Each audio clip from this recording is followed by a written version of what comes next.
Hi everyone, I'm Liz and welcome back to Elizabeth Ann Can Stitch for Flosstube episode 80.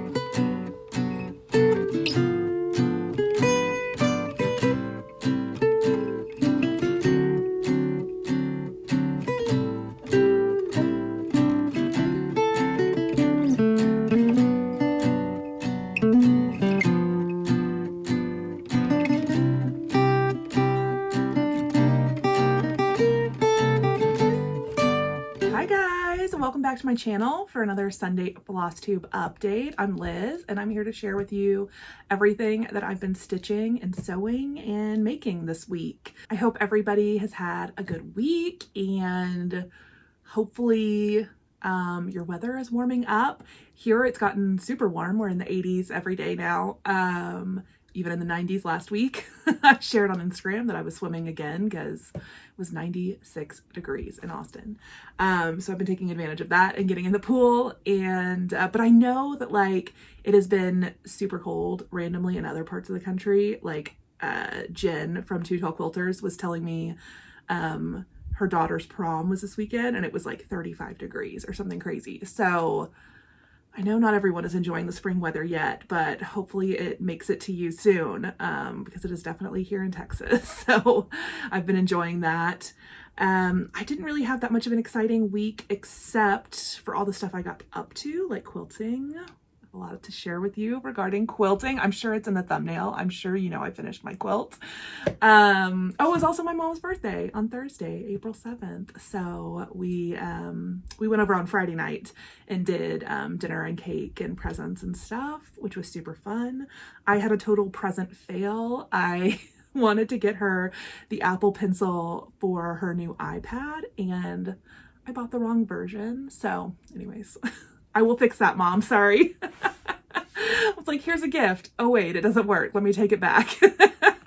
But yeah, so that was fun. And I don't know. I've just been sewing and quilting and doing a lot of wedding planning. A lot of itinerary building and outfit planning and like packing lists because I feel like I'm gonna have to pay for like 3 carry-on bags or something to get all my stuff to Las Vegas. And then for the honeymoon. Logistics. That's what I've been working on. Okay, but I do have a lot to share with you. So let's dive into it with the FFO, which is my single girl quilt. So here she is. Obviously this is huge and I cannot show it to you right here, but don't worry, I took plenty of videos and stuff for you this weekend while I was making it. So let's see, how do I want to do this? So I kind of wanted to take you along with me on finishing a quilt. So I've had a lot of people ask me what it means to make an appointment to finish a quilt, which is something I said in my last video.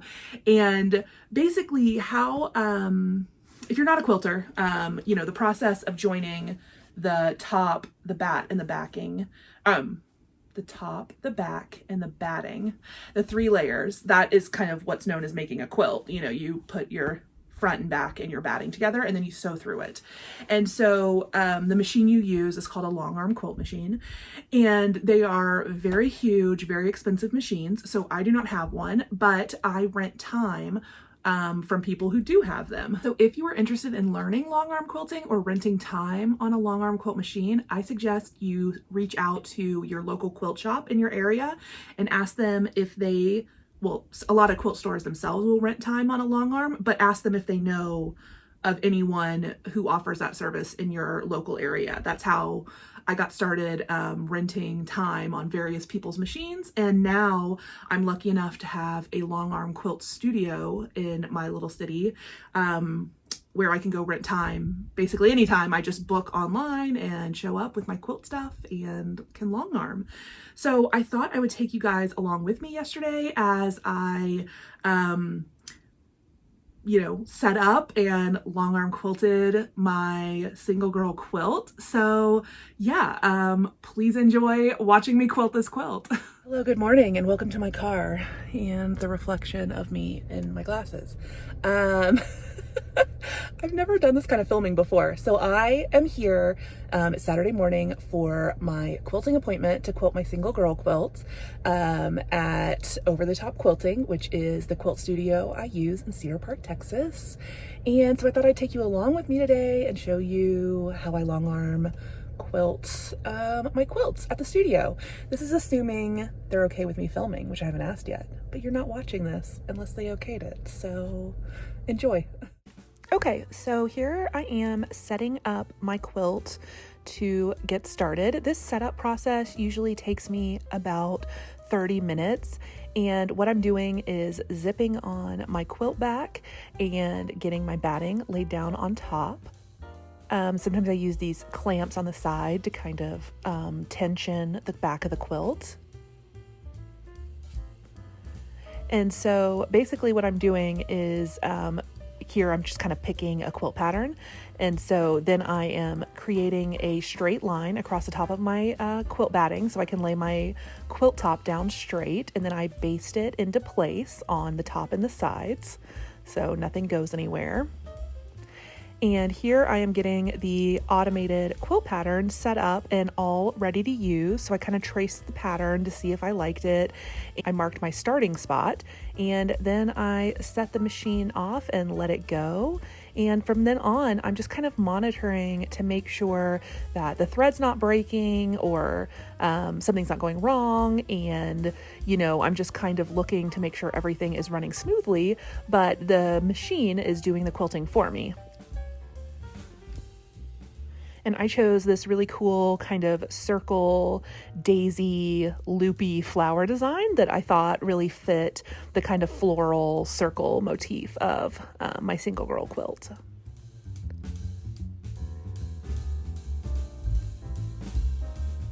And so now I am marking where I ended and advancing the quilt so I can quilt this next section. And I just use the tape as a guide, and I poke a little hole with the needle in it so I know exactly where I need to start. And here you can see me and a shop employee checking the back of my quilt for some tension issues. There was some slightly loose stitches on the back, so we ended up making the tension just a little bit tighter as I worked on my quilt to make sure it turned out nice.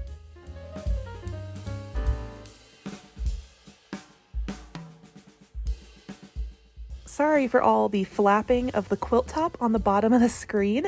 I had a fan pointed at me while I was working because it was hot yesterday, and it was making my my quilt top blow in the breeze, which of course looks crazy when I speed up the video.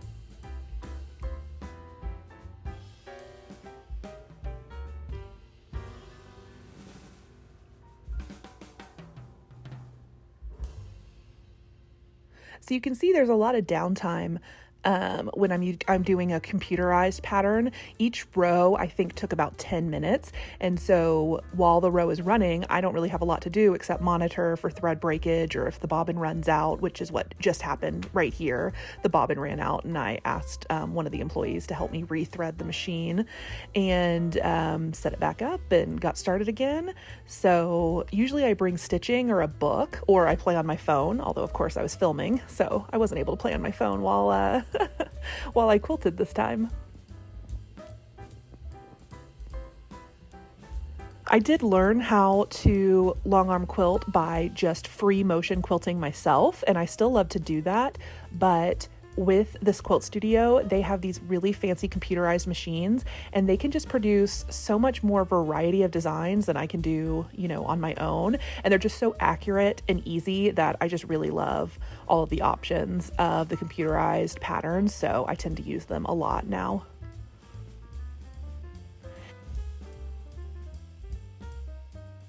And you can see now here on the computer screen, the pattern all laid out as it's being stitched and kind of giving you, you know, percentage done, you know, and like exactly where it's going next. And yeah.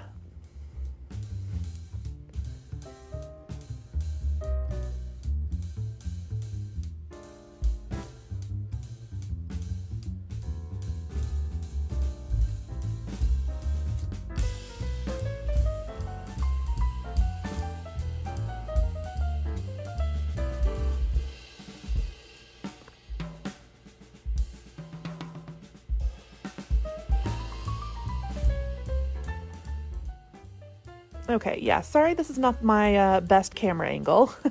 I think I forgot how I had it set up before when I switched camera angles, but I just still wanted to show you the end of the quilting process. So these are my last 2 passes.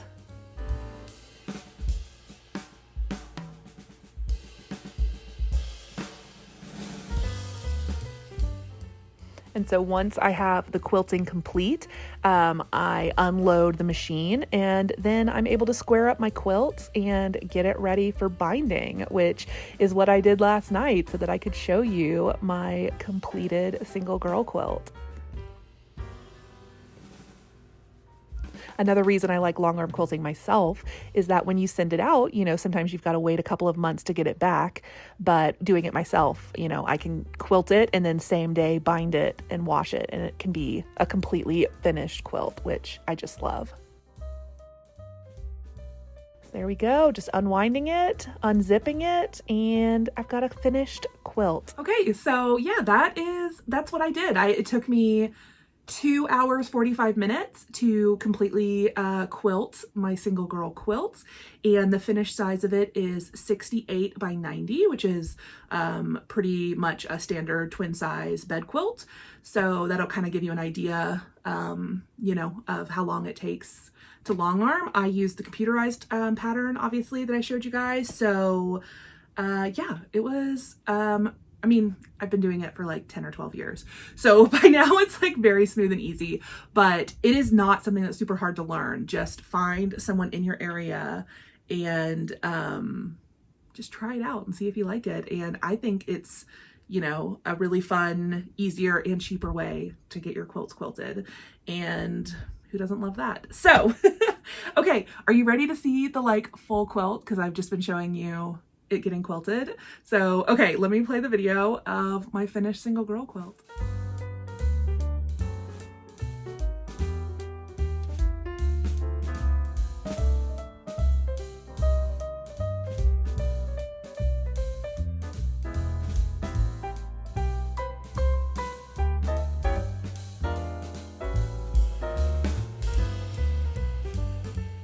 I am so happy to have this quilt done.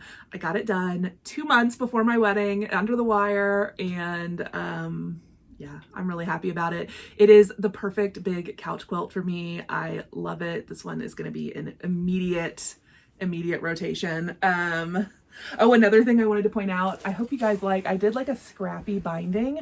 I had all of the fat quarters left over from creating these rings because obviously like these rings use such little pieces of fabric. I had a lot of the fat quarters left over. And so I ended up just cutting strips from all of the leftover fat quarters and doing this kind of scrappy, happy binding. And I really love how it turned out. I want to say thank you to Liz Matthews and Kia B for your encouragement on going with the scrappy binding. We had a little fun quilty Zoom hang yesterday and I was working on the binding of this and getting their opinions. So thank you, ladies. Also, they're working on some really beautiful quilts. Kia is turning Liz Matthews back into a full-fledged quilter, and I love it. She was working, do you mind, Liz? I think you mentioned it on your video, but she's working on an Irish chain quilt that I'm very excited to see. So yeah, okay. I think that's all I have to say about this quilt. I felt like I had a lot. Hopefully I got everything out there. If you have any questions about the quilt, feel free to leave them in the comments. All right, let's talk about whips now. I cross-stitched on 3 different things and I had a new start, which is the Heart and Hand Doodles for spring. And this is the chart that I got to stitch for my niece Isla. And I am gonna remove the word bloom right here and put Isla in there. And I just got a little start on it yesterday. And I just think it's going to be so cute. Isla, of course, will be here for my wedding in a couple of months. And so I thought I would try and get this one done before I see my sister and her family. So yeah, got a little start on that. I already have a frame in mind. Lindy Stitches has been doing her bird series. Why am I forgetting the name? But it's like a 12-month bird series that I'm subscribed to. And the frame she recommends is this cool Etsy shop. I'll put the name on the screen. And they have like a round version, and they also have like some square versions. And so I really want to get one of their cool hand painted square frames to frame this with. So yeah, I want to get this one done in the next couple of months. So I went ahead and started that yesterday. And I mean, this was like, you know, 1 hour of stitching or whatever. So I think this one is, I mean, it's small. It's like 65 by 65. So this one's going to go really quick. I just have to chart out her name in this box and see exactly how I want to write it, because obviously there's not like an alphabet provided or anything, but I think I can figure it out. So, oh yeah, I'm stitching mine on 32 count vintage country Mocha, and I'm using all of the called for floss, 2/2 on 32 count vintage country Mocha, because I wanted this one to be a little bit bigger. So I'm doing it on 32. Another whip I worked on this week was my Blackbird Designs What Remains Is Love. And I started this last year, probably in August or September, whenever this was first released as part of the Traditional Stitches exclusive. I ordered the kit from them, and I had just gotten a small start, and I haven't worked on a Blackbird Designs project in a little while, and I kind of like always want to be working on one. I mean, I've got plenty in my whip stash to choose from, so I pulled out What Remains Is Love, and I started working on this one a little bit more. And you can see I stopped literally mid-stitch. Oops. So I'm stitching this completely as called for, 36 count Weeks Dye Work straw with all of the called for floss, because I bought it all as a kit. And Blackbird Designs actually just released this fully to the public at Market, so this one's available now. And I have a funny story about that later in haul. I may have accidentally bought another copy when I don't need one, so I'll do a giveaway with that extra one. But yeah, so this is where I'm at on What Remains Is Love.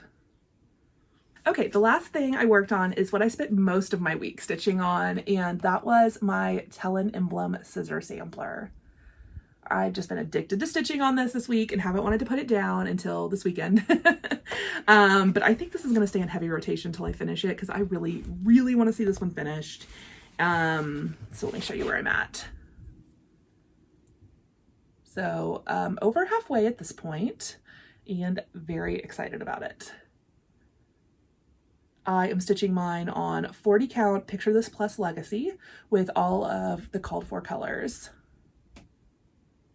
And I shared Tellin Emblem's Instagram post on my Instagram feed. She shared the kind of backstory about her favorite pairs of Dovo scissors and why she designed the scissor sampler. So if you don't follow her on Instagram, you can go over, I'll link her Instagram below if you want to go check that out. I just think it's such a beautiful sampler, and who doesn't love scissors and birds and flowers? So anyways, I'm very excited about this one, and I really can't wait to frame this and add this to my sampler wall collection. So yeah, I think this one's just going to stay in rotation until it's done. Okay, so those were my stitching whips, but I also had a quilt whip that I worked on this week. Pretty much right as I finished my single girl quilt top last week, I decided to work on my Ruby Star panel quilt. Put the picture up here. And I kept working on that this week and started putting together some of the big 16.5-inch sawtooth star blocks. So let me show you those. Oh, hello. This is video editing Liz coming to you from my bedroom.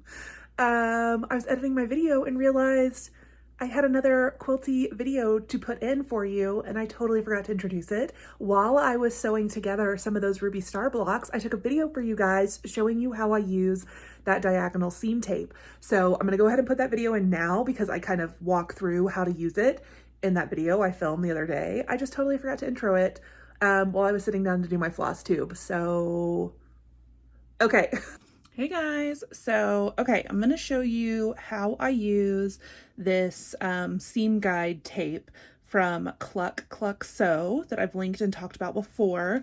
And so you can see it has 3 lines, a center red line, and then a black line a 1/4 inch away from each, or from the center line. So 2 1/4 inch lines and a center line.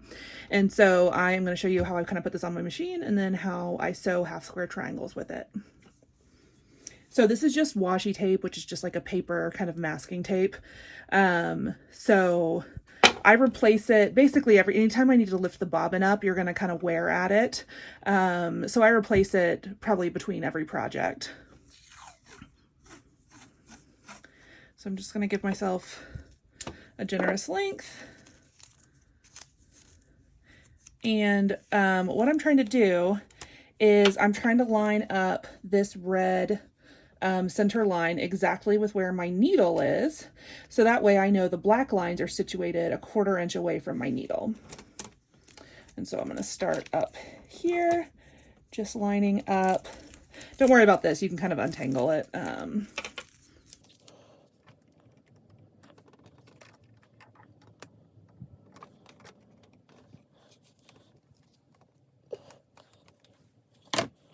Just going to use my little straight edge here as a guide.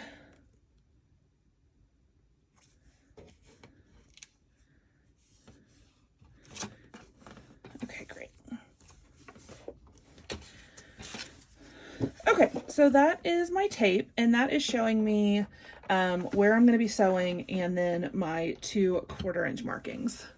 Okay, so the pattern I'm working on calls to make 8 half square triangles per block, and it calls for making them 2 at a time. And so to make 2 half square triangles at a time, you sew 2 squares together.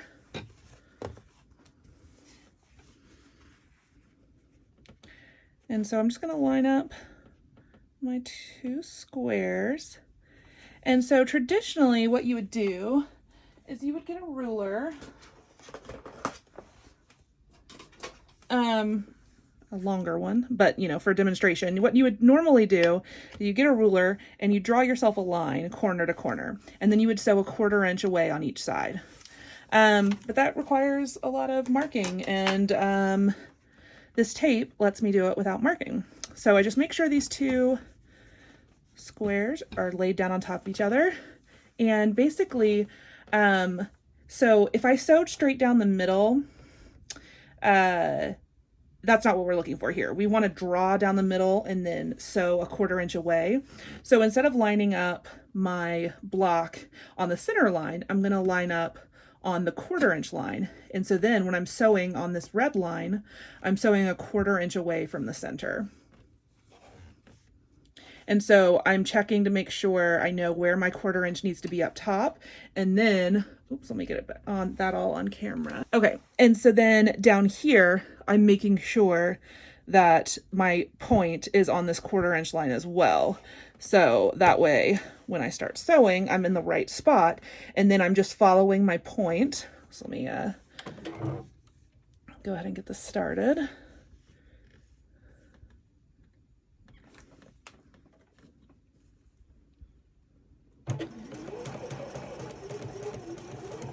And so you can see as I sew, I'm just watching my point here and making sure it stays right on that black line.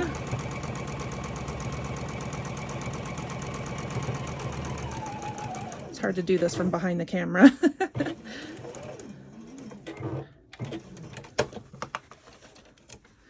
Okay, and so then you can see, oops, I got a little tangle there, but you can see how we have our first line sewn for half the half square triangle, and then we need to sew another one right here. So for that, just going to, oops, I had it the right way. I am going to keep the seam over here off to the side. I'm going to put my point, lining it up at the top and the bottom, and then just sew straight down. Same as before, I'm just following this point and making sure it stays on the line.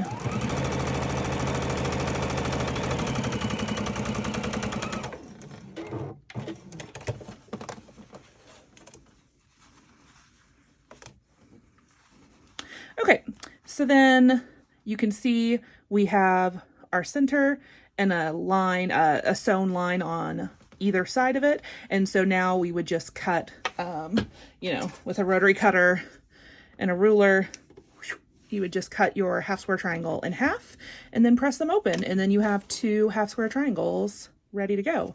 So I am going to go ahead and sew the rest of these blocks, and then I'll just let the camera run while I put this one block together because I'm here and I'm set up, so why not?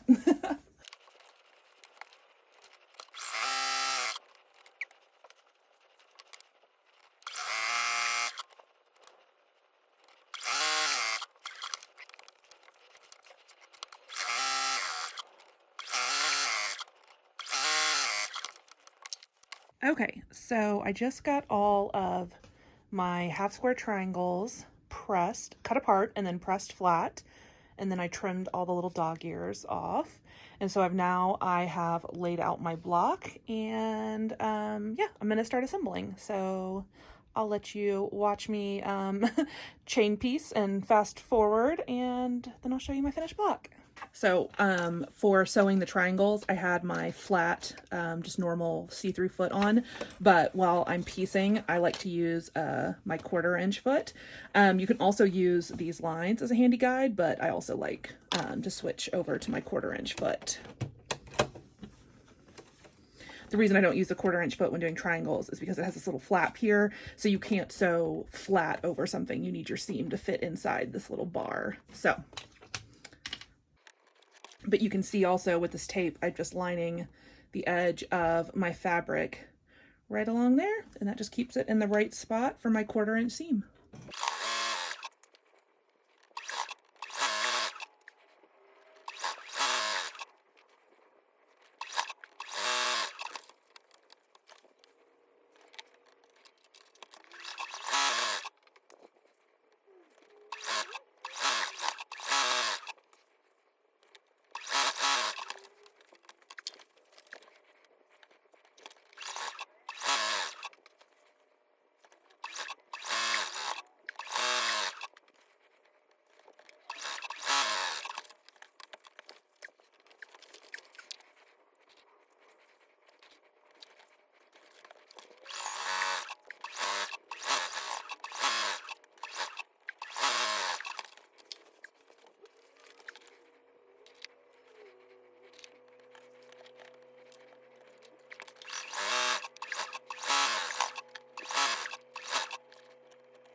Okay, so that is the first finished block of 25 that I need to make for this quilt, and I think they are super cute, and yeah, I just love the way they're turning out, so yay. All right, that's how I use that tape.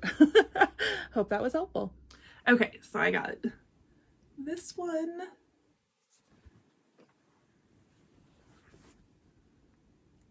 this one. I love this center square. I mean, all of these fabrics are just so like eclectic and fun, and I just love how all of these blocks are coming together.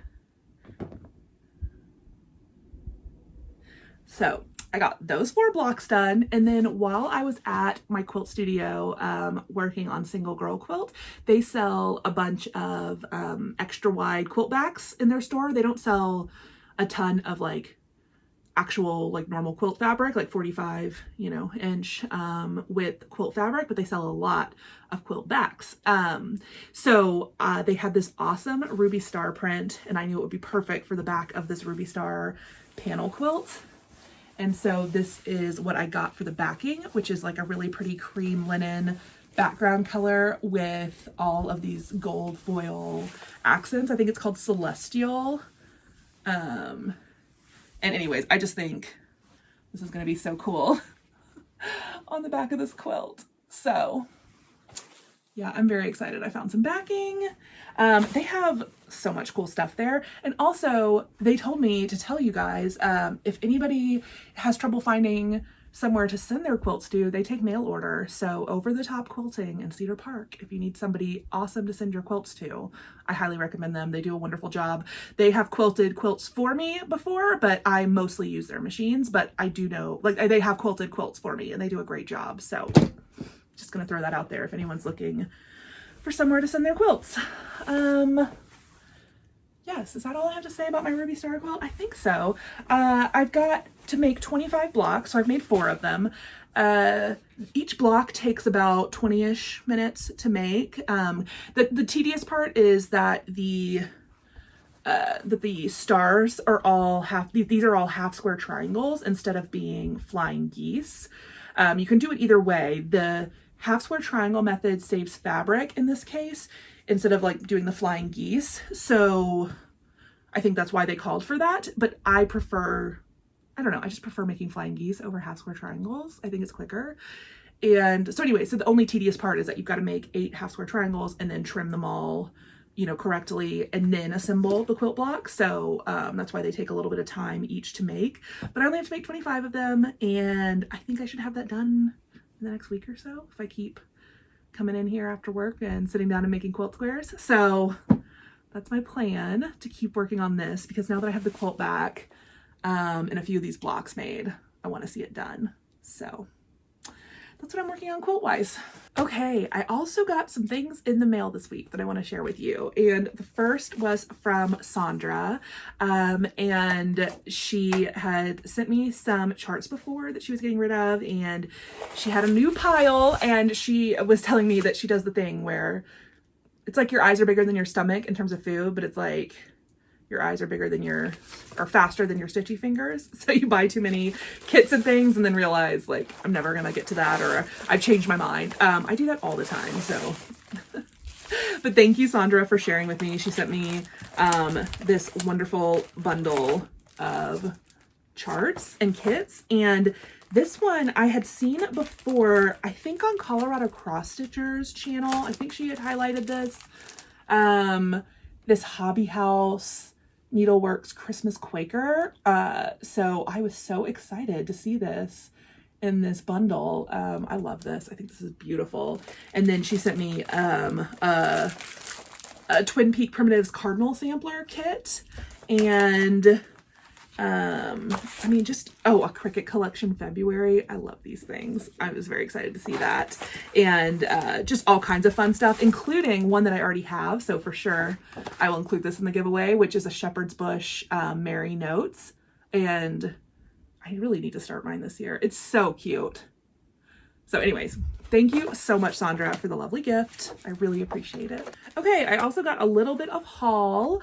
I realized after finishing my April wordplay that I was missing the May one. I knew I had 1 or 2 left to collect because I didn't have them all, and I was missing May. So I went ahead and found the May wordplay on an Etsy shop and purchased that. So add that into my stash. Then I contacted my friend Wendy at the Tinsmith's Wife, and I was like, do you have all of the new Blackbird Designs market releases?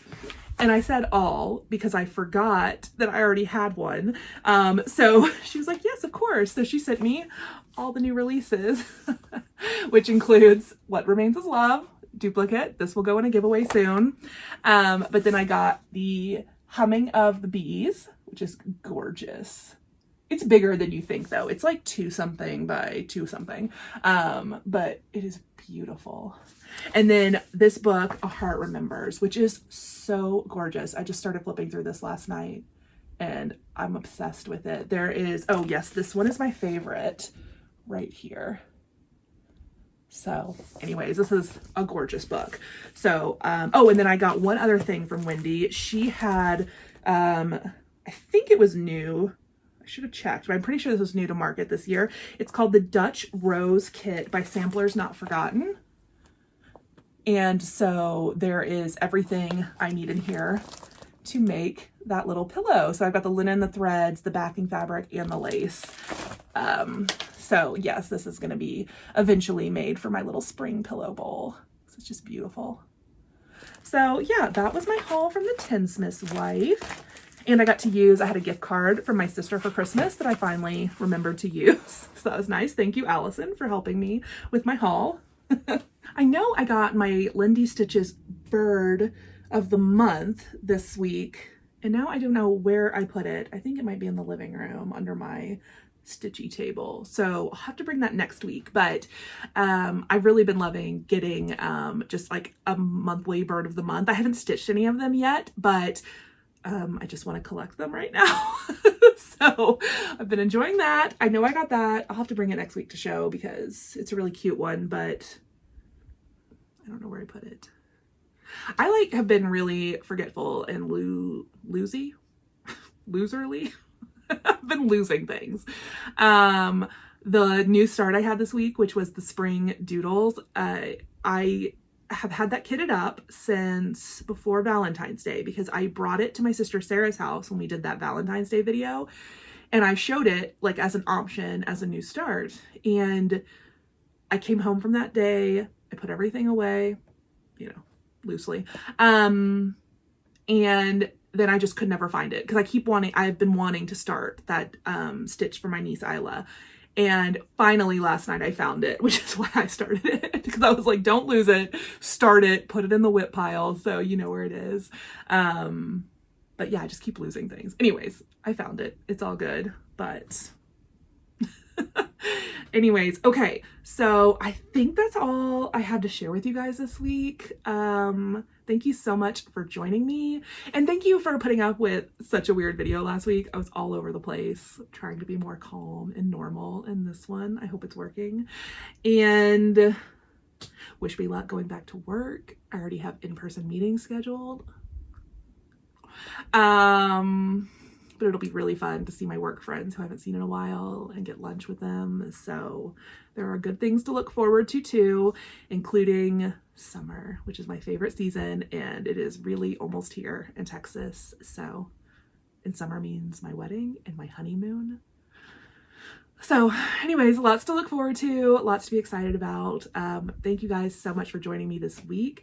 Oh no, I can't wrap it up. I have a giveaway winner to announce.